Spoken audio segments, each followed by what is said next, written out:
The strange but true story featured on this podcast contains details some people may find distressing. Listener discretion is advised. I'm Chaya Samuel, and things are about to get weird. Hello everyone, thank you so much for joining me for a brand new episode of Things Are About to Get Weird. I hope you're all well and have had a lovely couple of weeks. Apologies that there was no new episode last week. I was busy working behind the scenes on a few podcast related things, one of which was some bonus content for you in the form of some online videos. I've been visiting some fascinating places around the UK and beyond and filming as I've gone along, from Alcatraz in San Francisco to Chirk Castle in North Wales, and even a few spots around where I live in Cheshire. I tell you a bit about the place's history, any ghostly stories that are associated with the location, and any other interesting details I come across too, and I put them together in these very fun little videos. So if you'd like to check them out, please do take a look at our TikTok page, our Instagram profile, or even our Facebook page. I post them all over the place and the reaction so far has been amazing. But after that slightly longer than usual intro, let's get into the reason we're all here today, this episode's story. I'm going to be telling you about one of the most intriguing, mysterious and utterly fascinating instances of life imitating art that I've ever come across. First though, a warning that this episode will involve mentions of a person wanting to end their own life and also some discussions around mental health conditions, so please do bear that in mind before we start. That said, this is the tale of the 11-day disappearance of arguably the most famous female detective novelist of all time, Mrs. Agatha Christie. If I asked you to think of a fictional detective, who would come to mind? Maybe Poirot, maybe Miss Marple, or of course Sherlock Holmes. Well, it turns out that all three of these characters, or more accurately their creators, are connected to today's story. But rather than discussing a case dreamt up in the mind of an author and then brought to life via paper and ink, we're instead going to be looking at the real-life, mostly unexplained, disappearance of the woman who introduced the world to the first two characters in that list. And just in case you're not familiar with Agatha Christie and her work, I'm going to head all the way back to the beginning to properly acquaint you with this legendary writer. She was born Agatha Mary Clarissa Miller on the 15th of September 1890 in Torquay, which is in the southern English county of Devon. The Miller family were moderately wealthy. Agatha's father, Frederick, was an American stockbroker, and her mother, Clarissa or Clara, was the daughter of an army captain. She was the youngest of the couple's three children, with her brother and sister being 10 and 11 years her senior respectively. So, for the majority of Agatha's early life, she was the only child left at home, with her siblings being away at school, while she herself ended up being taught at home by her father, though the family also spent a lot of time in France. What all of this meant is that from being a very young girl, Agatha had to keep herself occupied and entertained, and her love of reading came about incredibly naturally. Clara had envisioned that her daughter should be completely able to read by the time she was 8, but Agatha had other plans. She was determined to master the skill much sooner, and depending on which account you believe, she was actually able to read by the age of either 4 or 5. Clearly gifted with an incredible imagination, Agatha's mother and even some of her friends encouraged her to start writing, in the form of both poetry and short stories, and it seems that once she began, she simply didn't stop. Now, this all sounds like quite an idyllic childhood, but sadly, Agatha would soon experience a terrible loss. Her father, Frederick, passed away when she was just 11 years old, and Agatha describes this event as the moment her childhood ended, which is absolutely heartbreaking. Fred's death had a profound effect on Agatha's mother too, completely understandably, and the way that she coped with her grief was by travelling a lot. As Agatha would often accompany her, it instilled a love of adventure in the young future author too. When she was 16, Agatha went to finishing school in Paris, after which she spent 3 months in Egypt with her mother before returning to England. Between that time and 1912, she continued to write short stories and plays, but she was also on the hunt for a marriage match, and it was in 1912 that she met the man she would eventually tie the knot with,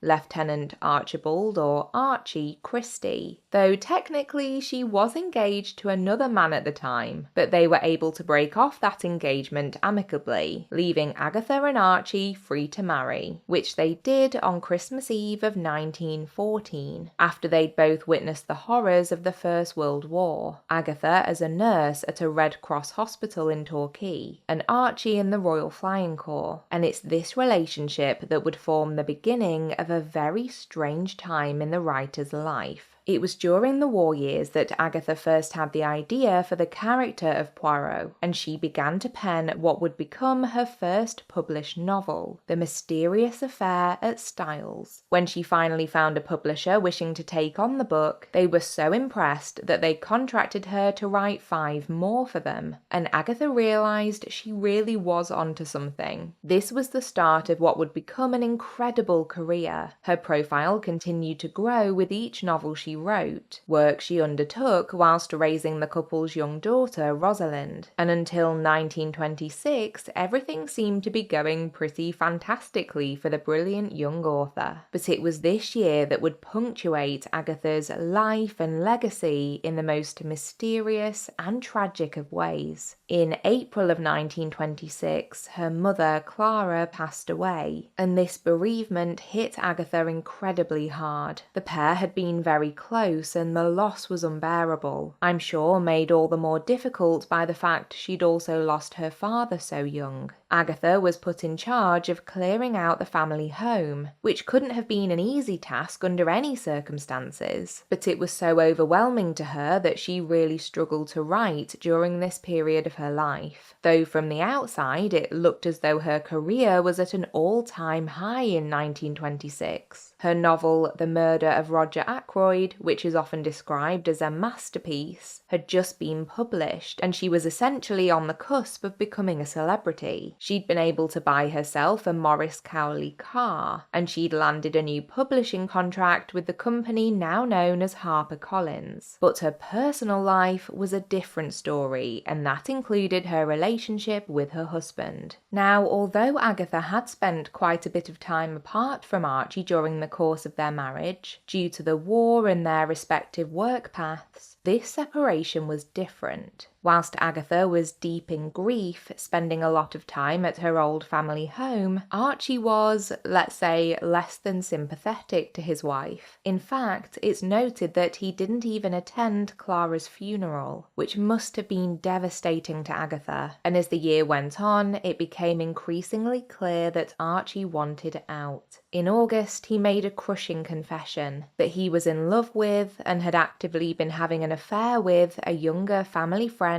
named Nancy Neal. Remember that name. And by December, it was clear that the marriage could not be saved. Archie had already told Agatha that he wanted a divorce, and the news had not been well received. Bear in mind that this was the 1920s, it was a very different time, and despite Agatha's huge success, she wanted her marriage to remain intact. Her role as a wife was so ingrained in her that, according to historian Lucy Worsley, when Agatha had to fill in official forms and list her occupation, she would always write housewife rather than author, and it seems that on the night of Friday the 3rd of December 1926, the stress may have pushed Agatha to the edge. Or did it? At around 9:45 p.m. that night, Agatha, who by this point was in her mid-30s, kissed her daughter Rosalind goodnight and left her under the care of the maids who helped her look after the Christies' sprawling 12-bedroom home in Sunningdale, Berkshire. She got into her Morris Cowley car and drove away from the property without telling anyone that she was leaving, let alone where she planned to go. We know that night she drove around for a while before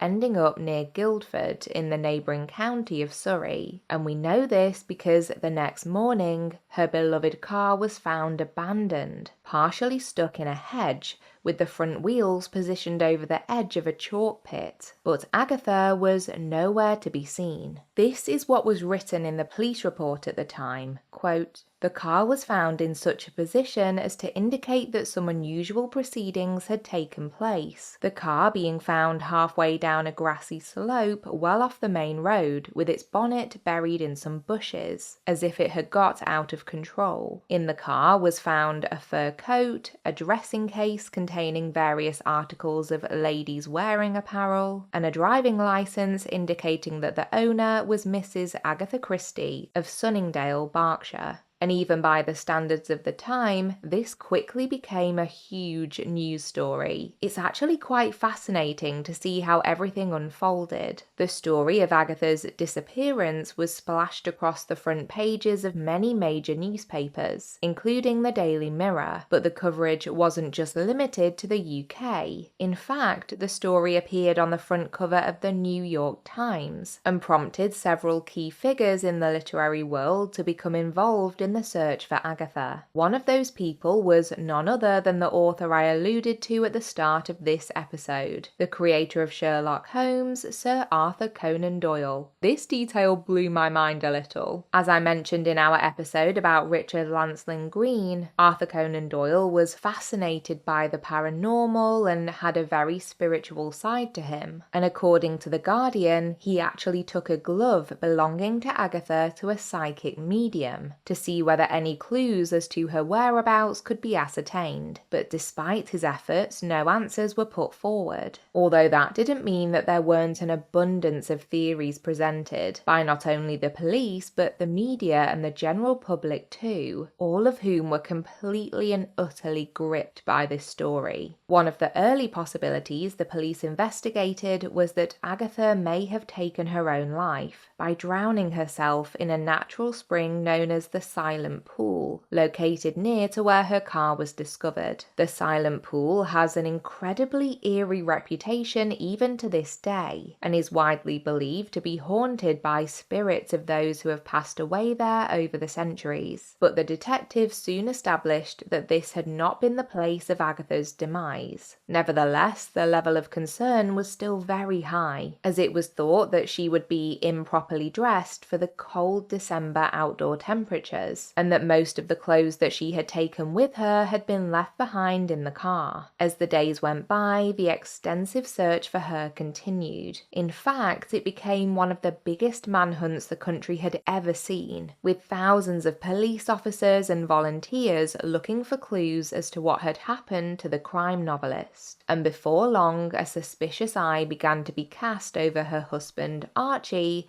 and his extramarital partner Nancy Neal. I'm sure that anyone who consumes a lot of true crime content will understand why this is. Even back then, the idea of taking a closer look at the husband would have been near the top of the police's to-do list. And given the circumstances surrounding the Christies' crumbling marriage, this isn't altogether surprising. At the same time, the case continued to garner national attention, with the authorities facing pressure from the government, namely the then Home Secretary William Joynson Hicks, to provide some much anticipated answers in the mystery. Rewards were being offered for information or evidence, and with Agatha's photograph being splashed all over the daily newspapers, the profile of the investigation grew and grew. A new theory that she may be in London disguised as a man was also published in the press, but worryingly, there were also rumours circulating that the police had evidence which suggested that Agatha had left home with no no intention of returning. On the 13th of December, between 10 and 15,000 people took part in a huge, organised search for Agatha, and little did those involved in the search know that they would get the answers they were looking for just a day later. Well, the most important answer at least, because on the 14th of December, Agatha Christie was discovered, alive and well, at a spa hotel in Yorkshire, which was obviously brilliant news, and her loved ones and the public alike were incredibly relieved to know that she was safe. But in many ways, this was still just the start of what makes this tale so mysterious. It was at the Swan Hydropathic Hotel in Harrogate that either a fellow guest or member of staff, depending on which account you read, thought they recognised a woman that had been staying at the establishment since the 4th of December. Yes, the day after she went missing. Agatha had been at the hotel almost the entire time. According to the author Nina de Gramont, who wrote a book entitled The Christie Affair, quote, "While there, she conducted herself as if on vacation. She bought a new shawl and borrowed books from the Harrogate Library. Every day she ordered breakfast in her room, had a massage at 3:30, and ate dinner in the hotel dining room. One night she even danced while the band played Yes, We Have No Bananas." But whilst in theory all of this sounds lovely, when Agatha was questioned about her activities whilst MIA, her response was incredibly unsettling, because, as her husband Archie told the Daily Herald newspaper, Agatha claimed that she was experiencing, quote, the most complete loss of memory when it came to those 11 days of her life, to the point that she didn't even recognise Archie when the pair were reunited. And the plot thickens, because when she checked into the Hydro Hotel, she didn't use her real name, which is unsurprising given that she remained unaccounted for so long, and instead she opted to call herself Mrs. Teresa Neal. That's right, she used the exact same surname as her husband's mistress. She claimed that she was from South Africa and revealed nothing of her true identity to anyone she crossed paths with in Yorkshire. Now, if you were to look at this situation with only this information, I think it's completely reasonable to see why a key theory that's persisted about this case is this: that Agatha had entered into a fugue state, which is a rare psychiatric phenomenon usually brought on by depression or trauma that gives the person suffering from it temporary amnesia. It's not unusual for people experiencing this specific type of dissociative fugue to end up wandering to an entirely unexpected location and remaining there while still in this state. So I think it makes sense that many of those who have looked into this incident over the years, including biographer and former doctor Andrew Norman, believe that a fugue state is a likely explanation for Agatha's actions. But not everyone agrees. And before I go any further with this, I want to be very clear that the last thing I would ever want to do is to undermine or be disrespectful towards any mental health condition or to a person dealing with said condition. In this instance, because so much of this story is still shrouded in uncertainty, and because of some additional details which we'll get to shortly, many experts on Agatha Christie have developed alternative theories over time, and I think they're also worth looking at. So let's do so in as sensitive a way as possible. Now, when I was doing my research for this episode, I came across an old newspaper clipping from the New York Times, which looked to be from the 8th of December that year, so very shortly after Agatha's disappearance. And it claimed that just 3 days into the investigation, Archie's brother, so Agatha's brother-in-law, received a letter from the author telling him that she had, in fact, headed to Yorkshire to visit a spa hotel for, quote, rest and treatment. I was a little confused as to why this information isn't frequently mentioned in articles about the story, but then I discovered that it had been picked up by writer Jared Cade, who penned the book Agatha and the Missing 11 Days, and in the book he concludes that the whole ordeal was actually carefully orchestrated by Agatha, but that it quickly got out of hand. And why did she do this in his view? Well, not for the same reasons that some other theorists have suggested, which is that she did it as a publicity stunt to help further her career and propel her from well-known to truly famous. More on that in a moment. Cade believes that Agatha wanted to throw a spanner in the works when it came to her husband's infidelity, as she learned he was planning to spend the upcoming weekend with Nancy Neal. The letter she sent to her brother-in-law was to avoid her family worrying that she actually had come to harm, but she covered her tracks in terms of being pinpointed to a certain hotel by checking in under a false name, albeit one that could be seen as a dig about her husband's girlfriend. Could it even have been, as some have suggested, that she wanted to go one step further and actually frame Archie for her disappearance? It's definitely something that sounds straight out of the pages of a murder mystery novel, and I understand why it's an appealing theory, as you can't deny that it would be a dramatic and fitting twist, all things considered. But I would say that Cade's view is more along the lines that Agatha's intention was to cause embarrassment to her husband, exposing his affair along the way as more and more outside eyes peered into the cracks in their marriage, but that the longer it all went on and the more publicity the story received, the trickier it was for her to just reappear.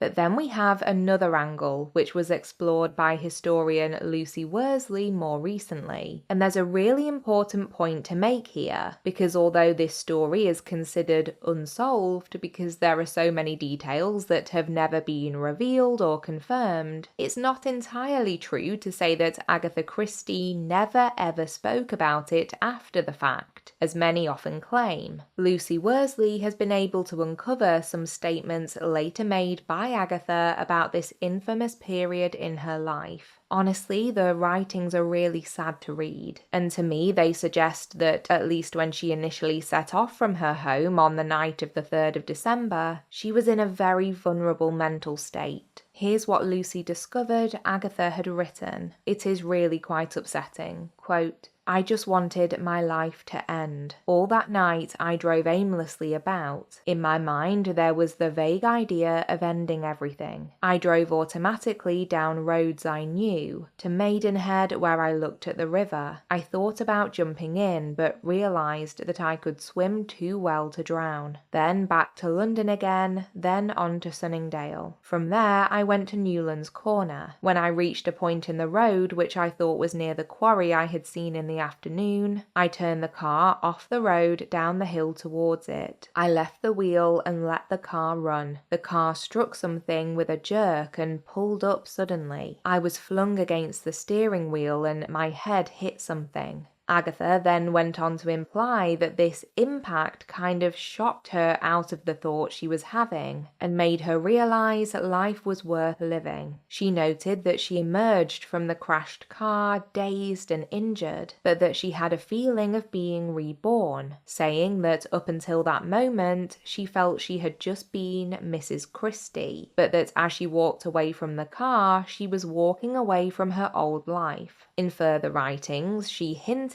that the Theresa Neal moniker represented a character to her, a way to escape her life. She also said that after the car crash, she had indeed lost her memory, and that she was only able to recall details about the missing 11 days with the help of a psychotherapist. Some of the writings were a little strange though. For example, the question of how Agatha got from the site of her crash in Surrey all the way up to Yorkshire has long been a huge missing puzzle piece. Agatha wrote that she remembered being at a large, busy train station, which would suggest that she got up to Yorkshire via rail, but no one at the station recalled seeing a woman covered in mud and blood from her injuries at that time. Those who have been critical of these statements by the author point out that the memory loss trope is something Agatha often used in her novels, and that it felt like a convenient explanation. But Lucy points out that this doesn't necessarily mean that she was lying. As we know from all the stories I cover here on the podcast, strange but true events happen every day, and sometimes the truth is as strange as, if not stranger than, fiction. One final interesting thing that happened during the course of the search for the missing Agatha was an interview that Archie had given to the Daily Mail. In hindsight, it's been noted that taking part in this interview was probably not the best move he could have made, but it's fascinating nonetheless and relates back to what I mentioned earlier about publicity. He said, "My wife had discussed the possibility of disappearing at will. Engineering a disappearance had been running through her mind, probably for the purpose of her work. Personally, I feel this is what happened."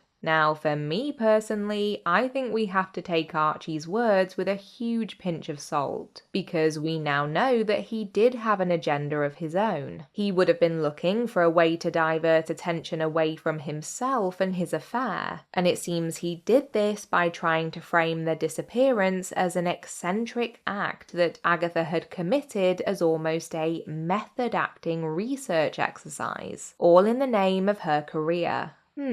I don't think many people really bought that as an explanation. It looks to me that what most people wanted to be true is that the whole thing was really a plot to try and frame Archie for murder, or to ruin his reputation as a form of revenge. Many books and even films about the legendary author have definitely tended to paint her as a wronged woman, hell-bent on vengeance during this episode of her life. After all, scandal sells, and when we're dealing with a real-life mystery involving the creator of characters like Miss Marple, there's no way the media was ever going to miss their opportunity to make it all seem as outrageous as possible. And this fascination with those 11 days of Agatha's life persisted throughout the remainder of her career. But despite this distraction, she absolutely flourished as an author. She and Archie did end up divorcing in 1928, and whilst he married Nancy Neal just a week after it was finalised, surprise surprise, Agatha would go on to marry archaeologist Max Malone in 1930. The couple remained together until Agatha's death in 1976 at the age of 85, and to this day she holds the Guinness World Record and title of the best-selling fiction author of all time, and she's estimated to have sold between 2 and 4 billion copies of her books. That number is absolutely staggering. I could go on and on about her many achievements, but I'm going to conclude with my thoughts on this case. As always, with stories like this, it's important for me to point out that I'm not a psychologist or any kind of mental health professional. This is just purely my opinion based on everything I've read. I think the most likely answer to this mystery is probably made up of elements from each different theory. I definitely believe that, sadly, Agatha's mental health had probably suffered massively from the traumatic events that had happened in her life at that time. Not only her mother's death, but finding out about her husband's affair and him asking for a divorce too. On top of that, she was suddenly a known public figure, with a lot of pressure on her shoulders to keep producing the next best novel, despite the fact that her personal life was making it difficult for her to write. And I can imagine that the combination of all these things left her feeling like she wanted to get away from everything for a while. I wonder whether she could have initially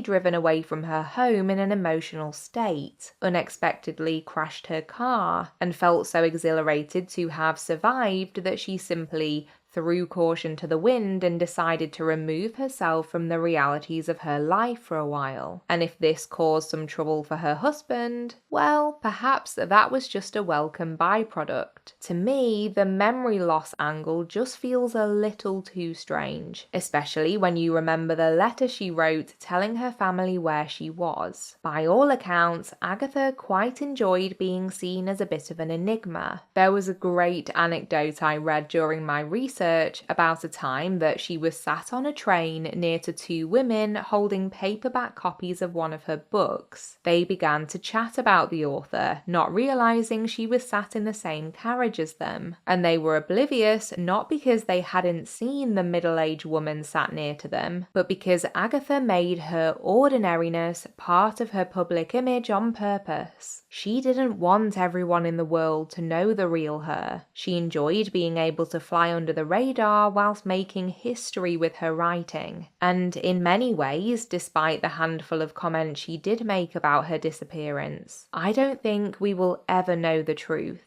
There is something poetic about the greatest female mystery writer of all time leaving people guessing about this one, even decades after her death. And perhaps that's the way Agatha Christie always designed it to be.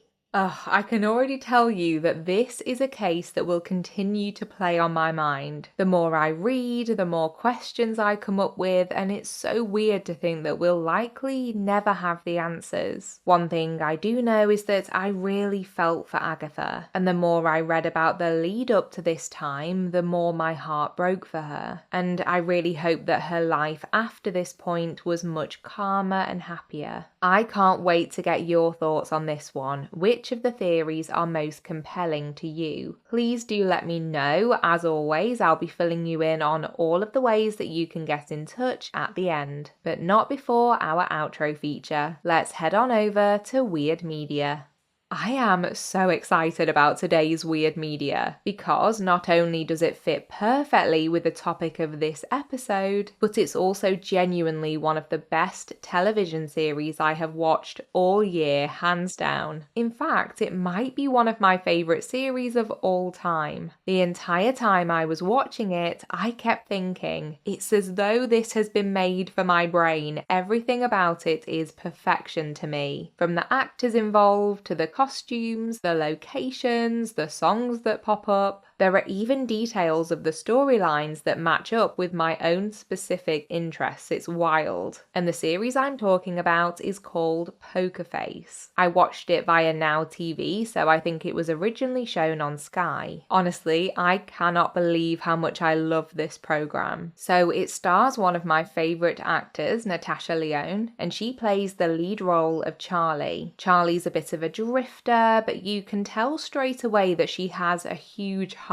and she's immediately incredibly likable. And she has a unique gift in that she's able to tell when someone is lying. It's not just a hunch, it's almost to superpower level, where she 100% knows what's a lie and what's not. And all I'll say is that it's not long before we find out just how much trouble this skill can get her in. But she doesn't let this stop her from trying to right various wrongs that she encounters as she goes through life. And in the process, she kind of becomes a citizen detective in various situations. That's all I'm giving you. I'm determined not to spoil any of the plot. But oh my goodness, it's my dream show. There are some incredible guest stars that pop up and you never quite know what you're going to get from one episode to the next. It really hooks you in and keeps you glued to the screen from start to finish. I think I may have said this before about another show I've recommended in Weird Media, but you know when you're watching something and you're not even tempted for a second to pick up your phone and quickly check your messages or your social media notifications during a slower scene? This is one of those kinds of series I didn't want to miss a second. So if you're looking for something quite special to get stuck into, I think Poker Face is an amazing option.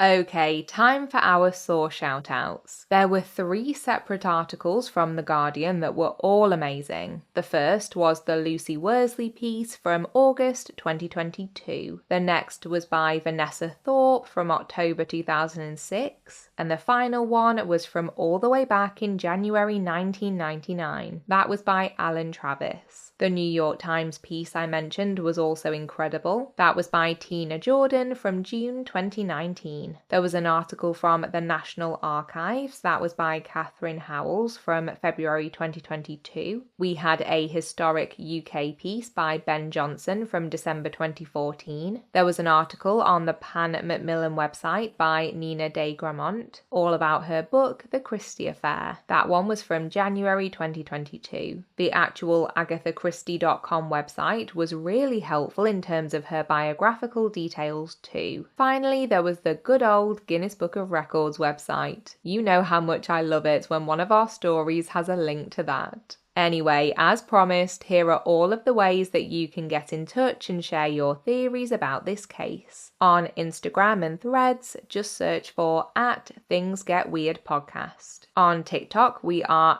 @ThingsAreAboutToGetWeird. And on Facebook, you can find us by searching for the podcast name too. Over there, you'll find our main page and our brilliant private discussion group too. Our email address is thingsgetweirdpodcast@gmail.com. And if you've enjoyed this episode, I would massively appreciate a super quick rating or review wherever you're listening. It really does help out the show. Thank you so much for joining me for this installment of the podcast, and for your patience with the slight delay in getting this episode live. I'll chat to you all again very soon in our next Weird Fix episode. So until next time, take care of yourself and others and keep it weird, but the good kind of weird.